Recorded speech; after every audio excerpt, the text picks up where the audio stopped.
Hey everyone, Chris here with another Monday cardboard masterpiece. This is where I show cards that to me appeal to my eye from an artistic standpoint or from a design standpoint. Now the first three that I did in this series, I did two from the 1933 Gaudy baseball set and one from the T206 baseball set. And what I'm going to do today is I'm going to show one that I believe is a photographic masterpiece. And it's just something that appeals to my eye for a number of different reasons. And that card today is a 1964 Philadelphia Gum Sonny Jurgensen card. Now, what I really love about this card from a design standpoint is, first, I really love how blue and green I love that color combination. And in this card, it works in a number of different ways. You have Sonny's green Philadelphia Eagles jersey that he played for in 1963, and I think that just matches great with the blue background of the sky, and then also the blue nameplate, and then also the white name, the font for his name, I think just matches really great with the clouds and the blue background, and then his jersey number 9 there.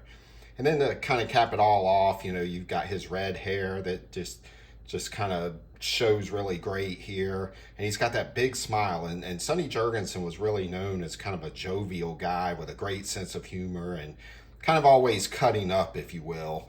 And one thing about Sonny Jurgensen that a lot of people don't really understand is or remember, he was maybe the best pure passer as far as quarterbacks in the 1960s.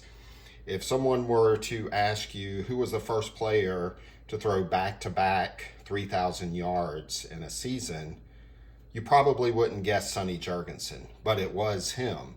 The first player to throw for 3,000 yards in a season was Johnny Unitas in 1960, and he threw for a little over 3,000 yards. But then in 1961, the first year that Sonny Jurgensen was a starter, he threw for over 3,700 yards, just absolutely shattering Johnny Unitas's record. And then the following year, he came back and had another 3,000 yard season. So he was the first one to do it back to back. Also, if you were to be asked the question of who had the most touchdown passes in the 1960s, you might guess Johnny Unitas, but it was actually Sonny Jurgensen. And I think he beat him. I think he had like 30 something more touchdowns than Johnny Unitas in the 1960s. So he was really considered the best pure passer. And unfortunately, he didn't really play for good teams. And even more so than that, he kind of lacked in the coaching department. He never really had great coaches until the 1969 season. He had been traded to the Washington Redskins in early 1963. And in 1969, the Redskins hired Vince Lombardi to coach the Redskins. So he had a great coach finally.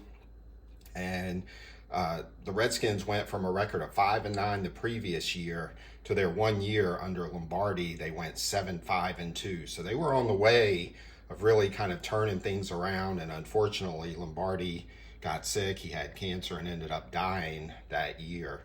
And so Sonny Jurgensen was only able to be coached under Vince Lombardi for 1 year, which is really unfortunate. So I'll just show you the back of this card real quick. Kind of that blue, the blue on the back also kind of goes with the blue on the front.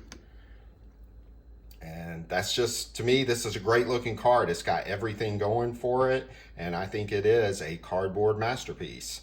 I appreciate everyone watching, and we will see you next time.